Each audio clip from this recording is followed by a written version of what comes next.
It's Waxing Lyrical, baby. Hello, Waxers, and welcome to Waxing Lyrical with Mainz and Dutts. I'm your host, Mainz, and my colleague, who all day has been cheering on a Sheffield United fan, it's Mr. Neil Dutton. How are we, Neil? It's quite a distasteful situation to find myself in, but I am prepared to make the occasional exception.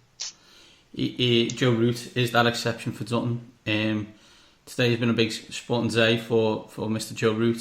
First test as a captain, and he's 180 odd not out. And that on my Twitter was much happier than Liverpool and Everton Twitter, which literally went off in about 47 different directions today.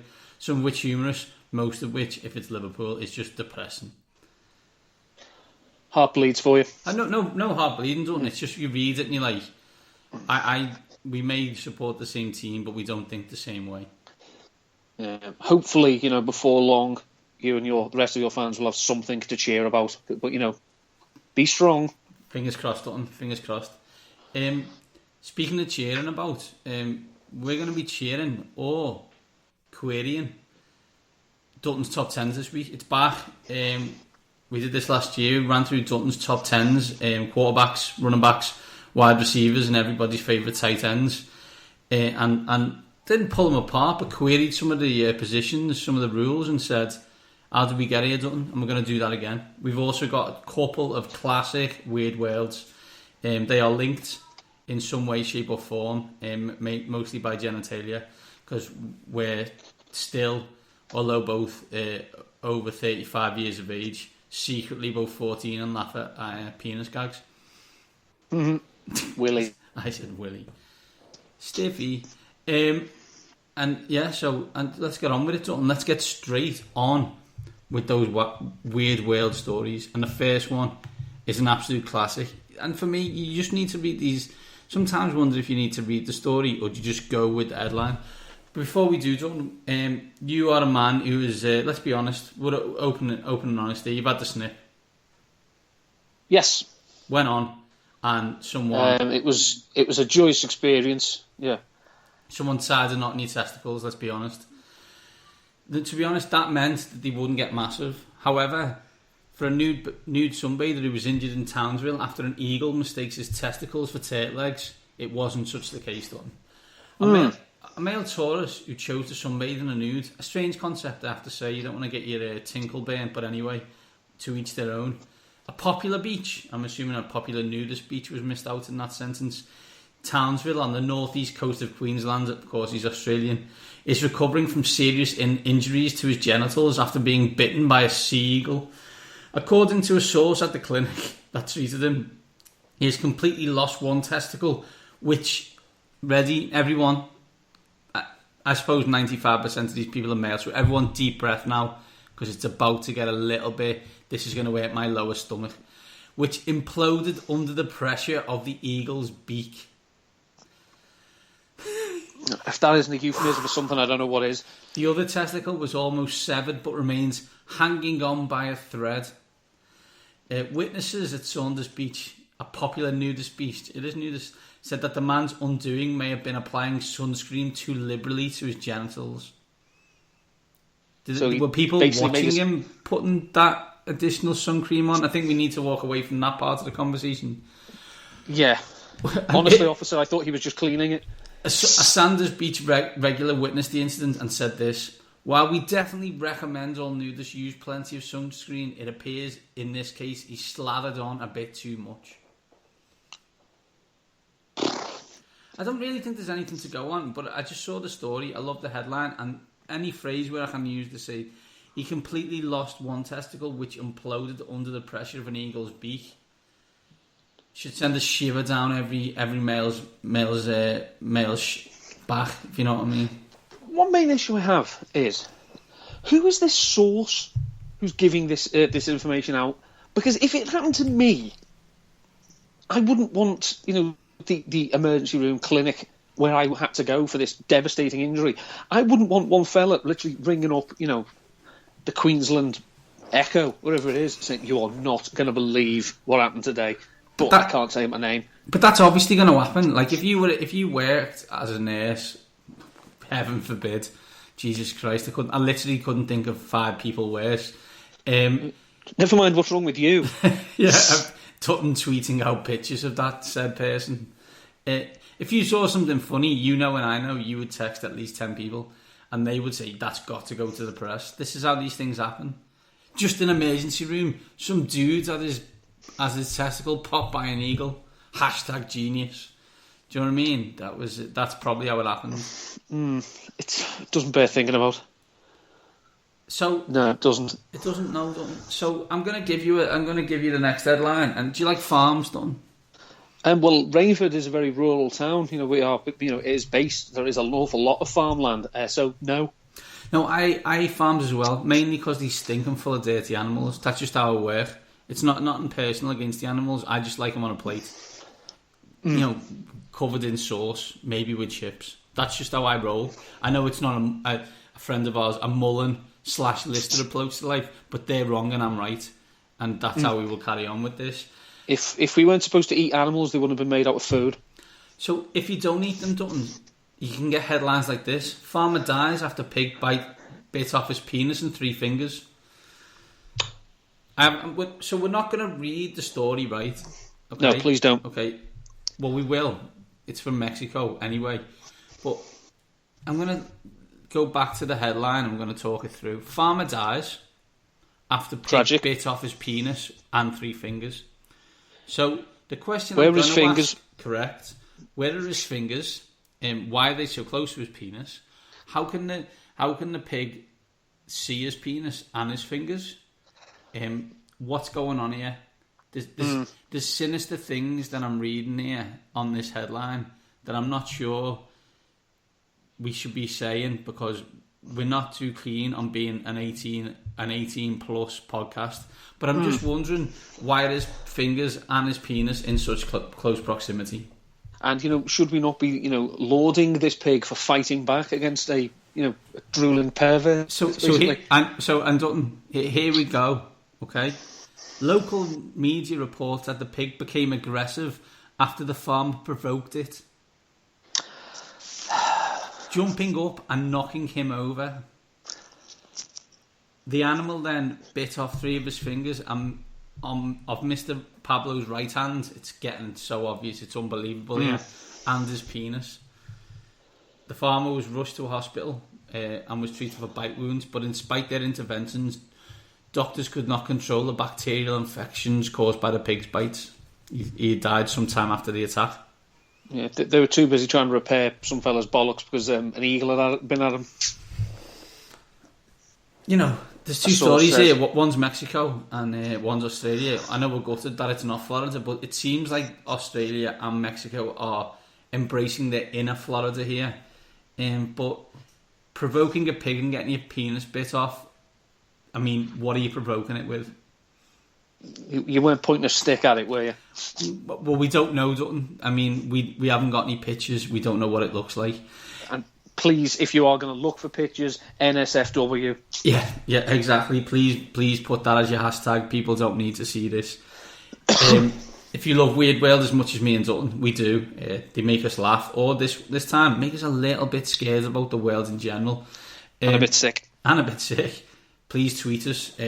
Dutton is at ndutton13. I am at Mainzy7, and combined we are at waxing_lyrical. And as we say always, you can tell which one texts from at waxing_lyrical as the spelling and grammar are atrocious. Dutton nods. It's a verbal form of communication. A podcast, Dutton. Just so you know, the Facebook Live podcast is coming. Is coming, yeah. So Dutton, there's nothing, I suppose, more consistent than Dutton journalism, because you've been pumping out those articles throughout the off season, while some of us have been just having a rest from the NFL and chilling.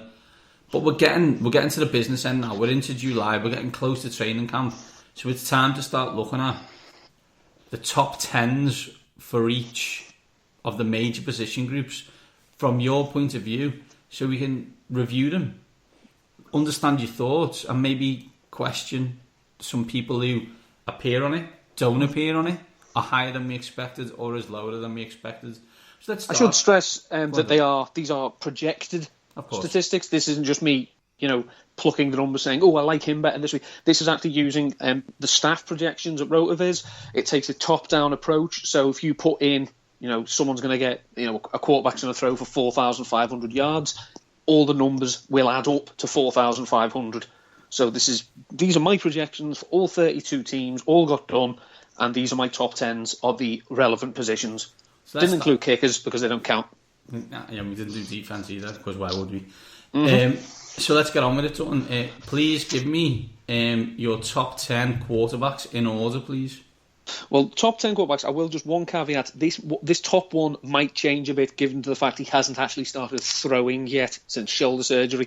So it's Andrew Luck at 1, Breeze at 2, Aaron Rodgers 3, Tom Brady 4, Russell Wilson 5, Marcus Mariota 6, Ben Roethlisberger 7, Tyrod Taylor 8, Famous Jameis at 9, Cam Newton at 10. Okay, Dutton. Should we see there an interesting number 1 and an interesting group of 10? I may have done some research after you sent me this, and I'm going to give you players in last season's NFL fantasy football and where they were. Matt Ryan 2, Kirk Cousins 5, Dak Prescott 6, Matthew Stafford 7, and even if you wanted to, Blake Bortles at 9, which obviously proves that fantasy and real football are not the same thing. We'll ignore Bortles for the time being. However, I noticed that none of these people of which I mentioned are on the list. I suppose the two that jump out at me the most is Matt Ryan and my quarterback, Kirk Cousins. I just have one question. Well, it's one question. Explain yourself. Well, Matt Ryan had a historic 2016 season. It was one of the greatest seasons in fantasy football history for a quarterback. But it was very, very untypical of Matt Ryan. His career touchdown rate is 4.7%.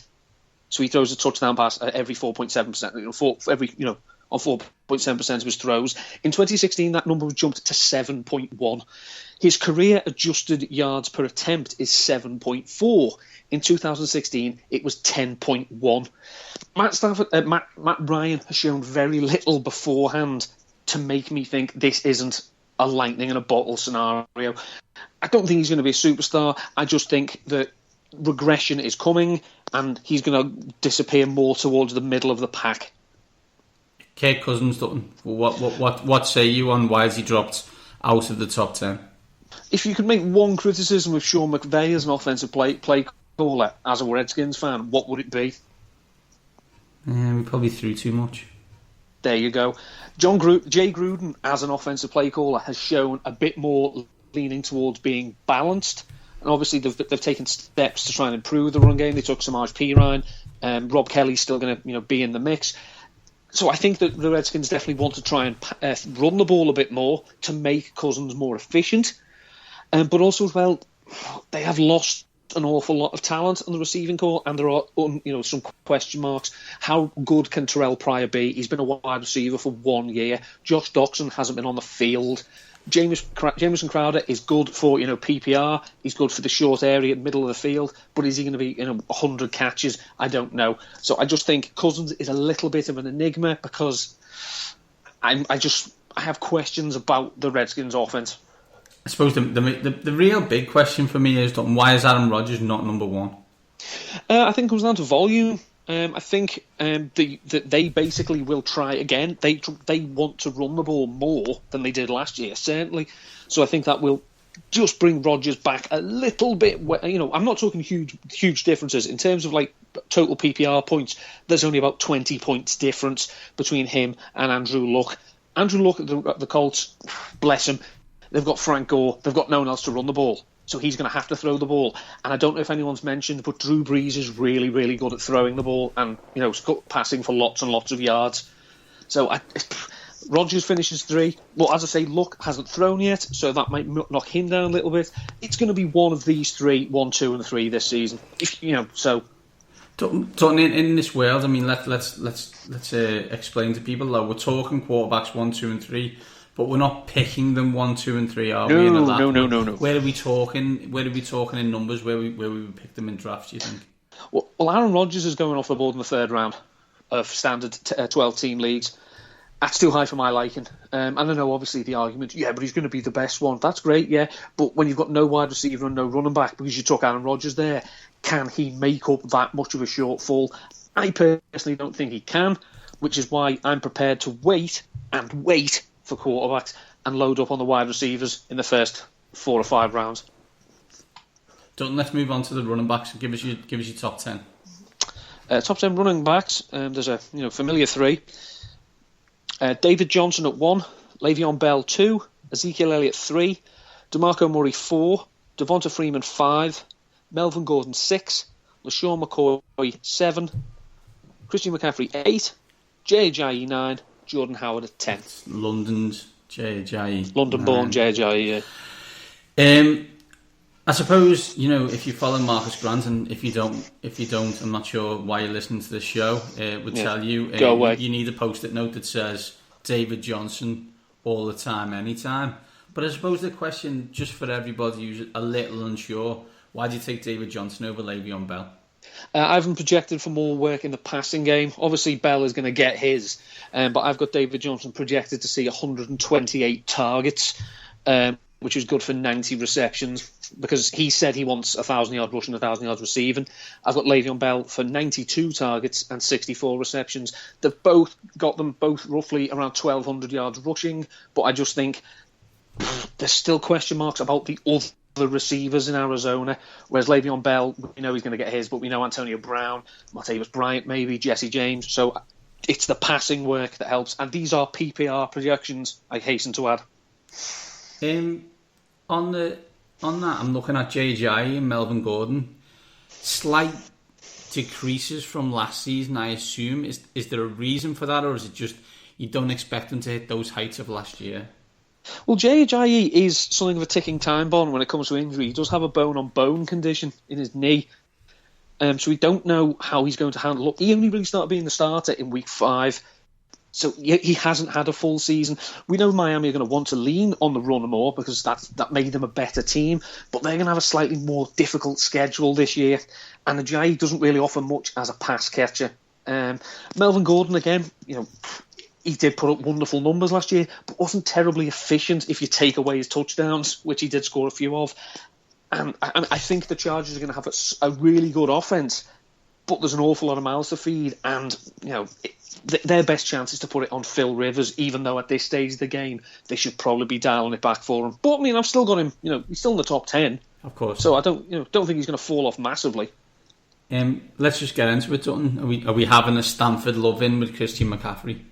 I just don't see why you would take someone that high at the position he is if you're not going to use him, and especially then coming out and leaping to the public defence of dear old Jonathan Stewart and saying, oh no, he'll still out-touch him and out-snap him. That's a lovely story. Jonathan Stewart doesn't catch passes and never has, and that's part of the reason why they drafted Christian McCaffrey, because he can.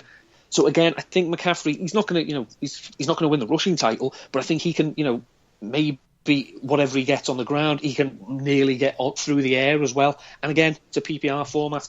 He's going to catch the passes because Fozzie Whitaker and Jonathan Stewart will not. Just because I like baiting you, Dutton. Just how much did you love putting the fifth player and the running backs on that list? Look, who was the fifth? Do you mean the fourth? Yeah, the fourth. Sorry. He was good last year. I just hope he doesn't sit next to the owner on the plane anytime soon. That's the DeMarco Murray people, former Eagle, if you can call them a former Eagle. Yeah, wanted for stealing millions of dollars of Jeffrey Lurie's money. I think there's a large list of them, Dutton. If Jeffrey Lurie's looking for people to get his money back, I'm not sure he's even top of the list. Dutton, I mean, that's it for running backs for me. So let's get on to it. This is the controversial one for me. When you sent me this, I was angered. You've tweeted out the story already multiple times off your Twitter account at ndutton13. Give me the top 10 wide receivers. Odell Beckham, Antonio Brown, T.Y. Hilton, Jody Nelson, AJ Green, Julio Jones, Doug Baldwin. I can't remember if that's Michael or Demarius Thomas. But I think it's probably Michael. Michael, isn't it? It's Michael. Mike Evans and Amari Cooper. Let's just get cut to the go hit it with the pointy end. Julio Jones at 6 is a disgrace, and you should be embarrassed by yourself. And I want you to explain it, and I want you to be so wrong on this. It's unbelievable. Where was Julio Jones last year? He was 5th. He was 6th. Was he 6th? Yeah. Do I need to go on? I can't. Okay, I don't understand. Like, I just don't understand it. Maybe touchdowns. But touchdowns isn't a thing, though. Fantasy's told me that I shouldn't be relying on touchdowns, though, should I? I should be looking at targets and yards. Touchdowns can fluctuate. You look, I mean, in 2015, when he saw 203 targets, he was the wide receiver 2. Then, however, Shanahan changed things up and made it a bit more of a wide open thing with other people getting involved. Steve Sarkisian has already come out and said he's going to play the same offense. Although he said, I want to get Julio involved in the red zone. Well, no, I think if he was going to be involved in the red zone, I'd back Kyle Shanahan to unlock that secret better than Sarkisian, no disrespect. So Odell Beckham Jr. does get used in the red zone, does score touchdowns, and is the only thing worth having, in my opinion, on that Giants offense. Whereas Julio Jones is going to be outstanding on his team. And I say he's going to be 6th. You look at his finishes in his career: 6th, 2nd, 8th, injured in 2013, and 9th. The outlier there is 2015. Yeah, it's not 2016. I had him then. It was a wonderful time. I suppose the question we've got to ask is, you have Ben Roethlisberger in your top 10 quarterbacks. You don't have Eli Manning in your top 10. I would assume he wouldn't be in your top 20. However, you've got Beckham ahead of Brown in a PPR concept where I would expect Brown to touch the ball a lot. So are you suggesting that the Sterling Shepard experiment is over with? They never use tight ends anyway, and Brandon Marshall is just there to destroy the locker room. Sterling Shepard can play the slot. He can't do anything else. He can't play anywhere else. So they're going to have him, who, he scored 8 touchdowns last season. Well done. The problem they had is they can't move Beckham around the formation because Sterling as Shepard can't play anywhere else. So he's going to have to play X or he's going to have to play Z. Can't move him in the slot, so we can't get him on the smaller guys. He is, if anything, he's an impediment to Odell Beckham. He's not a help.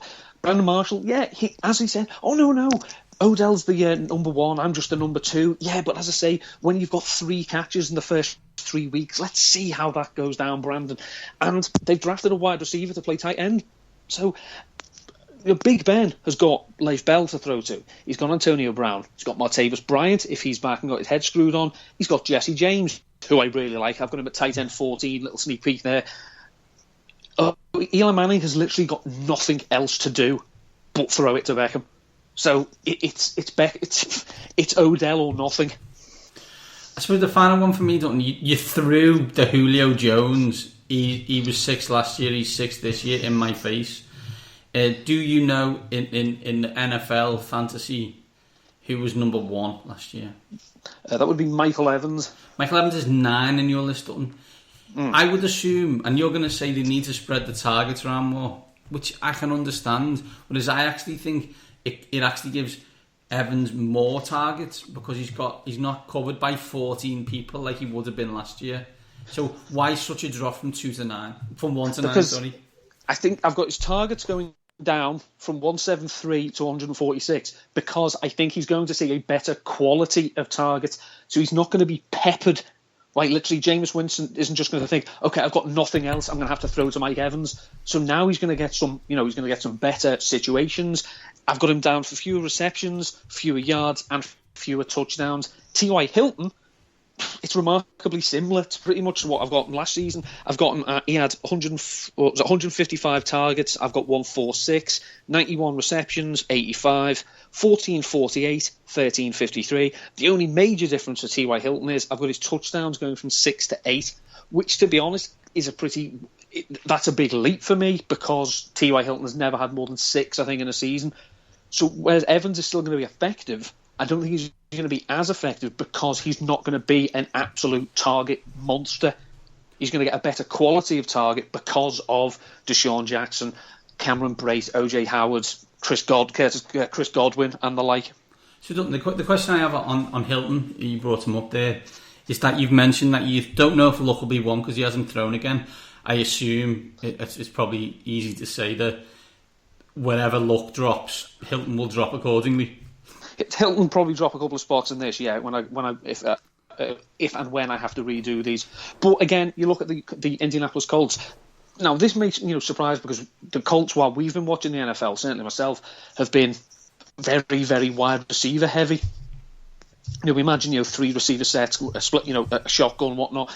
They played 3 wide receivers on 60% of their snaps last season. That is bang average for the league for 11 personnel. So you look at their other wide receivers, Dante Moncrief, oh God, I've been waiting for the remake of Logan's Run almost as long as I've been waiting for Dante Moncrief to actually break out. Philip Dorsett, no, you're gash, mate. You are seriously gash. They should never have drafted you where they did. And 30% of Andrew Luck's passing touchdowns have gone to tight ends. So it's T.Y. Hilton, a bum, and a bigger bum. In case you're wondering, this is why they invented IMDb, or ask your parents about Logan's Run. Runner. Dutton, final list. Give us your tight ends. My boys.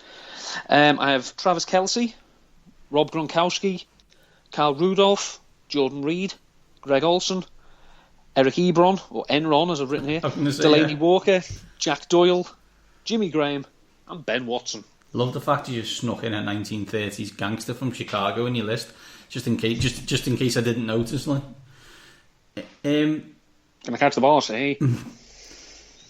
We'll leave the Kelce Gronk thing because we kind of understand it, because Gronk it's never fit. But my question... And Tyreek Hill's a bluff, so no one else to throw to. Yeah. Okay. Yeah. Fair. But my question is around other tight ends, and that's that you've got Rudolph the Red Zone over Greg Olsen. Explain how you come about to that. Well, as always, again, it comes down to I'm projecting volume, and in this case, it's a very specific set of volume because I've got Olsen for fewer catches, I've got Olsen for fewer targets, but I've got Olsen for more yards, but I've got Rudolph for more touchdowns because Kyle Rudolph waited a long time in the NFL to find that special someone. And then he found them last year in Sam Bradford and Pat Shermer. So, this is all they've got in the red zone. They're not good running the ball. So, Latavius Murray, I don't think so. Not with this offensive line. They're going to throw to Kyle Rudolph in the red zone. So, Olsen is going to be good, but again, it's an odd attack they've got going in Carolina now, and plus he's already started saying that he wants a new contract, so we don't know, how amiable it's going to be going into the season. God, Sam Bradford, Kyle Rudolph, and Pat Shermer, that was made in boring offense hell, wasn't it? Kissing. Oh my God, could you imagine that? Enjoy that, Minnesota fans. Yeah, no wonder he's got a 84% completion percentage. He hasn't thrown it more than 3 yards. Last year, mainly I guess due to Gronkowski injuries and also due to the fact he's talented, Martellus Bennett was high on the list of scorers in fantasy. He's not on your list. He's in Green Bay. Is that because Green Bay don't like tight ends? Yeah, tight ends where Green Bay is where tight ends go to die. Pretty much. Jared Cook was effective when he was fit.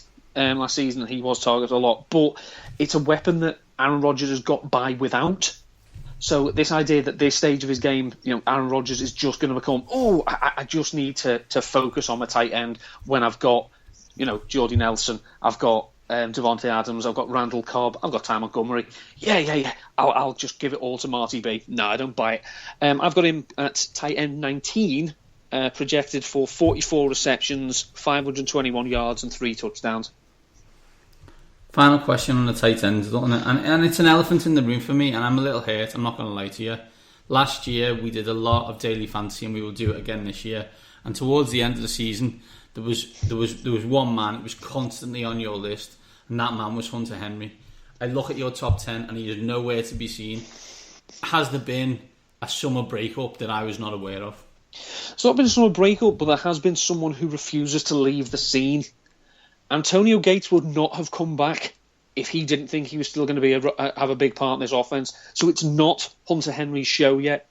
So I've got Hunter Henry at tight end 18, 43 receptions, 425 yards, and 5 touchdowns. I've got Antonio Gates at tight end 20 with 40 receptions, 500 yards, and 4 touchdowns. So the two of them are killing each other. So if only one of them was there, you're looking at a top 10 tight end, but they're both there. So I just think, if you want tight end twos, get a piece of that offense with one of them. But if you want someone who's going to be, a weekend fire and forget, it's not this year. Because Gates would not have come back. It's the same reason Frank Gore, unless he was told, no, this is still your gig. At this stage of their career, why would they come back? No, it's a very good point, Dutton. Very good point. Dutton, where can people catch these top 10s? Where's the best place to go and find them? If you go to RotoViz and you go to the Projection Machine app, you can look in there at the composite rankings. You can look at by team, by position, and by writer as well. So, obviously these actually power, our seasonal projections. These will go into, when we do our DFS optimizer, we'll do weekly projections in season. So, this isn't something people just throw together. It's an awful lot of work that goes into it. So, I stand by these. I wouldn't have done them, and I certainly wouldn't be defending them now if I didn't think they were up to much. As Dutton said, they are PPR related, so do bear that in mind. But if you do want to query any of them, Dutton, attack them, laugh at them, or share your love of certain players, Dutton is at ndutton13, as we know. He's always willing for a chat. He's always up for a chat, unless he's sorting out his boss's Excel spreadsheet. Yep. So that's it this week. Couple of classic weird worlds and Dutton's top 10s. Dutton, any final last words? I've had a couple of articles out the last couple of days. I've had my favourite Dynasty buy low, which is a tight end, shockingly, Jonnu Smith. You can find that at RotoViz. I've had another tight end article about the fantasy appeal of Browns rookie David Njoku. And also I've an article out today on NFL 10 ADP rises over the last 2 weeks. So that's also on RotoViz. So please check them out. You can find them on, you can scroll down my Twitter handle. I'm sure you'll find them.